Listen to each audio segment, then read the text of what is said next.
అంతిమ దైవ గ్రంథం ఖుర్ఆన్ 15 అల్ హిజ్ర్ సూరా.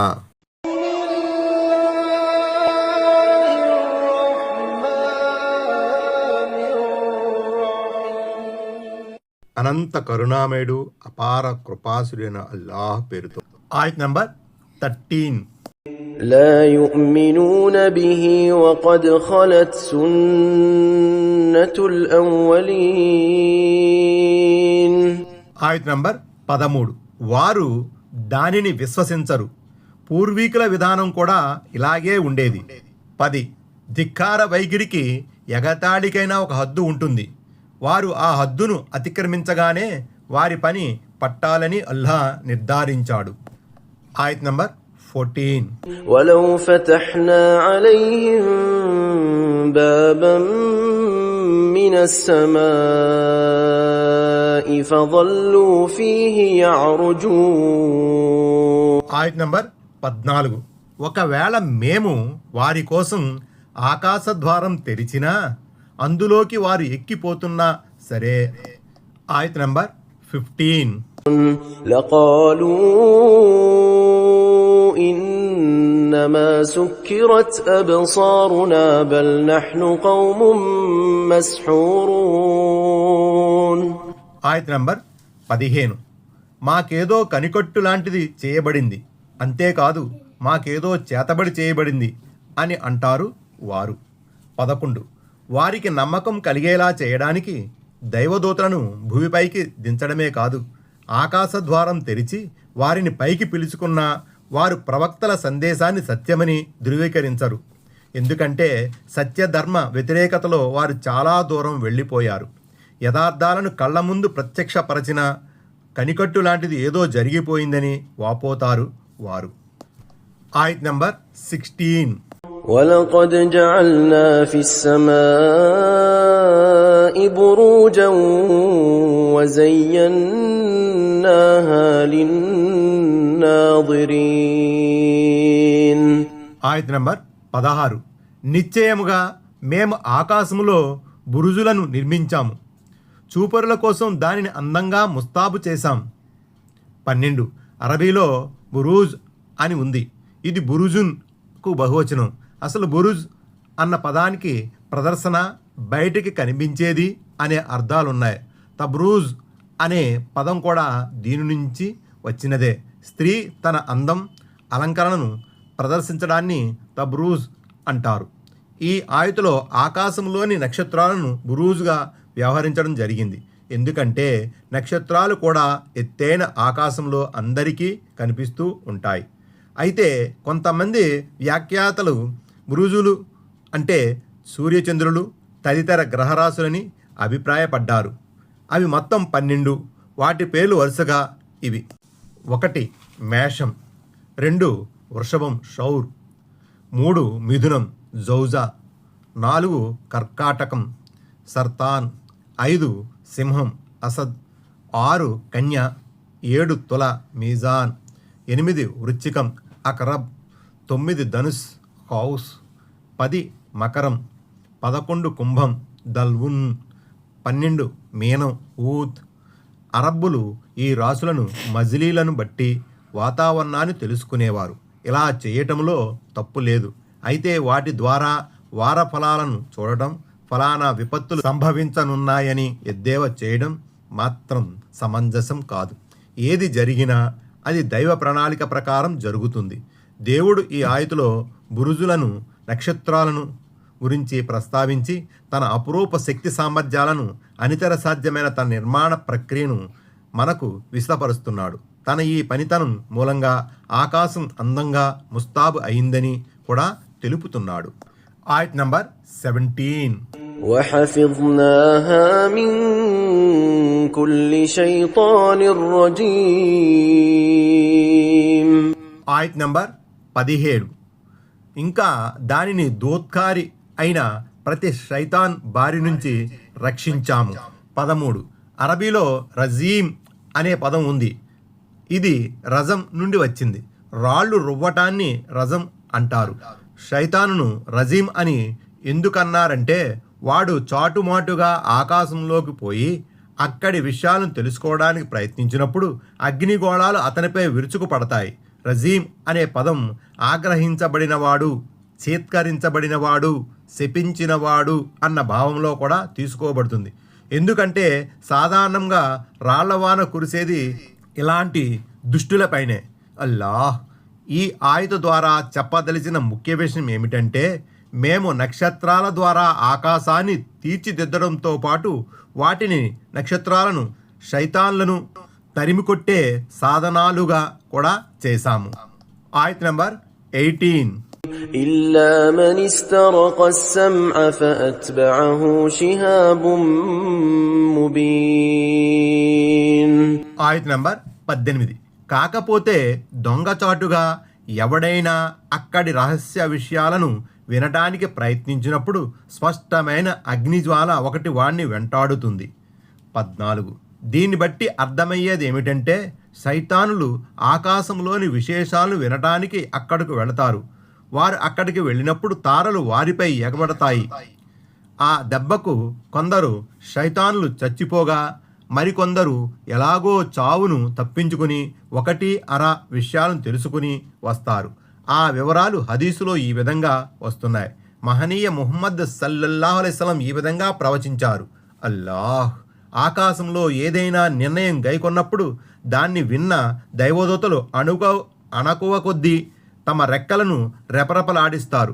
బండరాయిపై సంకెలతో కొడితే ఎలాంటి ధ్వని వస్తుందో ఆ రెక్కల ధ్వని కూడా అలాగే ఉంటుంది. ఆ భయం తొలగిపోయిన తరువాత దైవదూతలు పరస్పరం చర్చించుకుంటారు. ప్రభు ఇంతకీ ఏం చెప్పాడు అని కొందరు అడిగితే, సత్యమే చెప్పాడు, ఆయన సర్వోన్నతుడు, గొప్పవాడు అని కొందరు చెబుతారు. దొంగచాటుగా ఈ విషయాలు వినడానికి వెళ్ళిన శైతాన్లు ఒకటి అరా సమాచారం ఎలాగో సేకరించి తమకు కొంత దూరాన నిలిచి ఉన్న శైతానుల చెవిని పడేస్తారు. అలా అలా ఆ సమాచారం భూమిపైకి వస్తుంది. తమ మిత్రులైన జ్యోతిష్యులకు, మంత్రగాళ్లకు, సోది చెప్పేవారికి వారు ఆ సమాచారాన్ని అందజేస్తారు. వారు ఆ విషయానికి 100 అబద్ధాలు జోడించి ప్రజలకు చెబుతారు. చూడండి, సహీ బుఖారీ అల్ హిజ్ర్ సూరా వ్యాఖ్యానం. ఆయత్ నంబర్ 19. والأرض مددناها وألقينا فيها رواسي وأنبتنا فيها من كل شيء موزون. ఆయత్ నంబర్ 19. ఇంకా మేము భూమిని పరిచి దానిపై పర్వతాలను పాతిపెట్టాం. మరి అందులో ప్రతి వస్తువును నిర్ణీత మోతాదులో మొలిపించాము. 15. అరబీలో మౌజూన్ అని ఉంది. ఇది మాలూమ్, నిర్ణీతమైన అన్న అర్థంలో ఉపయోగించబడి ఉండవచ్చు, లేక తగు రీతిలో అవసరానికి అనుగుణంగా అన్న అర్థంలోనైనా ఇది ఉపయోగించబడి ఉండవచ్చు. అంటే ప్రాణుల అవసరాల మేరకు వస్తువులను పుట్టించాము. ఆయత్ నెంబర్ 20. وجعلنا لكم فيها معايش ومن لستم له برازقين. ఆయత్ నంబర్ 20. అందులోనే మేము మీ జీవనోపాధికి వనరులను సమకూర్చాము, ఇంకా మీరు జీవనోపాధి కల్పించని వాటికి కూడా. 16. అరబీలో మఆయిష్ అని ఉంది. ఇది మయీషతున్కు బహువచనం. అంటే భూమిపై మీ జీవిక కోసం కావలసిన వస్తు సామగ్రిని, వనరులను పుష్కలంగా సమకూర్చమని భావం. 17. అంటే మీ ఆధీనంలో ఉన్న మీ సేవకులకు, నౌకర్లకు, బానిసలకు కూడా మేమే ఆహారాన్ని సమకూరుస్తున్నాము. మీ వద్ద ఉన్న పశువులకు కూడా మేము ఆహారం ఇస్తున్నాము. ఆ పశువులను మీరు వాహనాలుగా ఉపయోగిస్తున్నారు. వాటి ద్వారా వస్తు సామగ్రిని తరలిస్తున్నారు, వ్యవసాయం చేస్తున్నారు. అలాగే మీ దగ్గర ఉన్న సేవకులతో మీరు పని చేయించుకుంటున్నారు. చూసేవారికి మీరు పోషకులుగా కనిపిస్తున్నప్పటికీ వాస్తవానికి వారి పోషకులు మీరు కాదు. వారికి, మీకు, అందరికీ జీవనోపాధిని ప్రసాదించేది మేమే. మీరు వారికి ఆహారం పెట్టకపోతే వారు ఆకలితో మాడి చచ్చిపోతారని అనుకోకండి. ఆయత్ నంబర్ 21. وإن من شيء إلا عندنا خزائنه وما ننزله إلا بقدر معلوم. ఆయత నంబర్ 21. అన్ని వస్తువుల ఖజానాలు మా వద్దనే ఉన్నాయి. ప్రతి వస్తువును మేము తగు మోతాదులో అవతరింపజేస్తాము. 18. ఇక్కడ ఖజానాలు అంటే అర్థం వర్షం అని కొంతమంది భావించారు. ఎందుకంటే ఉత్పత్తులన్నిటికీ మూలం ఇదే.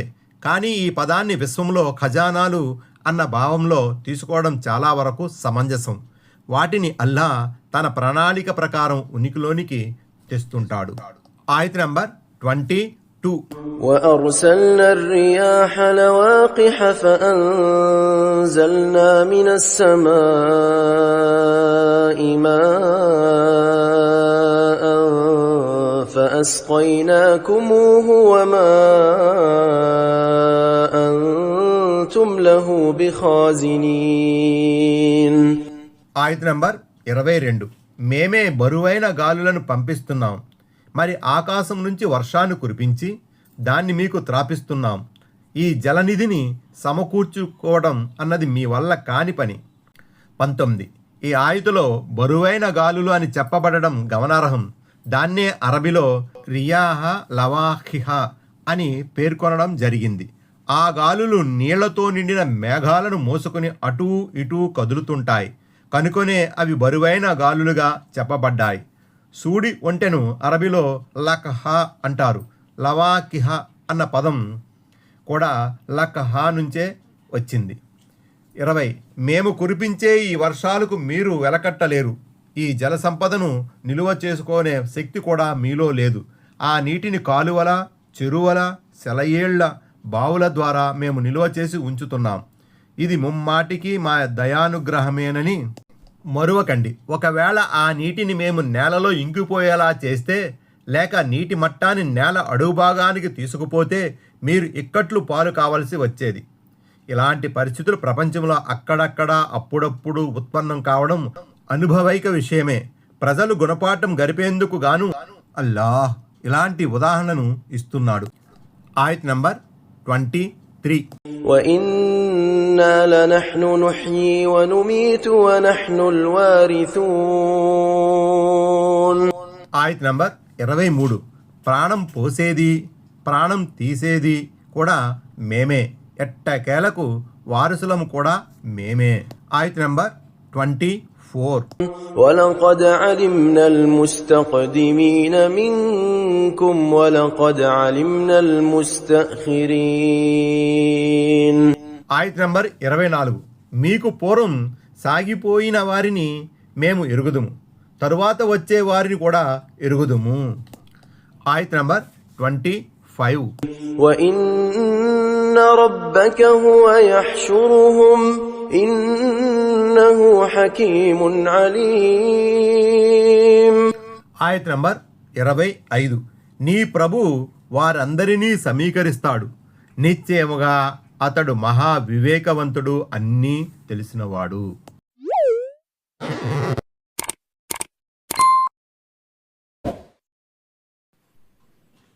Please subscribe, touch bell.